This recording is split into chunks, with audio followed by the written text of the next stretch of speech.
जय माता दी। 3 अक्टूबर से शारदीय नवरात्रि की शुरुआत हो रही है। नवरात्रि माता दुर्गा को समर्पित 9 दिवसीय पर्व है, जिसमें देवी के 9 अलग अलग स्वरूपों की पूजा होती है। ऐसे में नवरात्रि के पहले दिन देवी माँ का आह्वान किया जाता है, जिसके लिए घट स्थापना की जाती है। नवरात्रि की पूजा देश के देवी मंदिरों, शक्तिपीठों में होती है। वहीं देवी के भक्त घर पर भी नवरात्रि की पूजा करते हैं, जिसके लिए घर के मंदिर में माता की पूजा के लिए घट स्थापना की जाती है। 9 दिन की पूजा के लिए पहले से कुछ तैयारियों की ज़रूरत होती है, क्योंकि देवी माँ आपके घर पर 9 दिनों के लिए वास करने आ रही हैं। ऐसे में अगर आप घर पर नवरात्रि पूजा करने जा रहे हैं तो कुछ तैयारियां शुरू कर दें। सबसे पहले नवरात्रि पूजा के लिए ज़रूरी सामान घर ले आएं।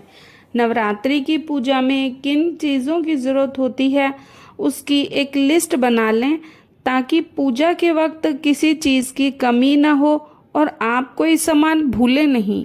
घट स्थापना के लिए सामान।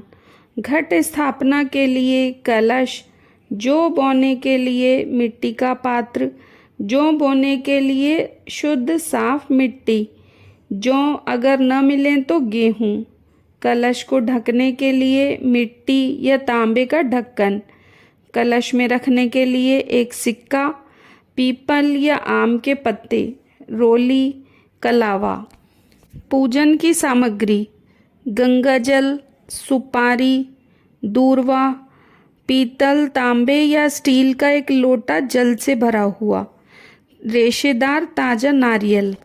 हवन सामग्री: हवन के लिए सूखा नारियल, फूल, पान, रुई की बत्ती, तिल या घी का दीपक, दीपक जलाने के लिए दिया, भोग के लिए मिठाई और फल।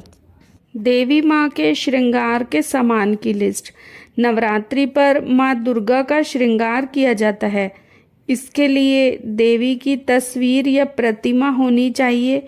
देवी माँ के श्रृंगार के लिए लाल रंग की चुनरी, कुमकुम, लाल बिंदी, आलता, लाल चूड़ियाँ, सिंदूर, मेहंदी आदि सामान की ज़रूरत होती है। फूलों या मोतियों की माला और लाल रंग की साड़ी अर्पित की जाती है। माता की चौकी को सजाने के लिए लाल या पीले रंग का कपड़ा होना चाहिए। इसके अलावा कई लोग आटे का चौक भी बनाते हैं, जिसके लिए एक मुट्ठी आटा या चावल के साथ हल्दी की ज़रूरत होती है। नवरात्रि की चौकी कैसे सजाएं? माता को श्रृंगार का सामान अर्पित करने के लिए सबसे पहले साफ चौकी पर लाल या पीला कपड़ा बिछाकर माता की तस्वीर या मूर्ति रखें। उसके बाद माता को टीका लगाएं और पूरा श्रृंगार का सामान अर्पित करें। मान्यता है कि नवरात्रि में माता रानी को श्रृंगार का सामान अर्पित करने से अखंड सौभाग्य का वरदान मिलता है और सभी मनोकामनाएं पूरी होती हैं।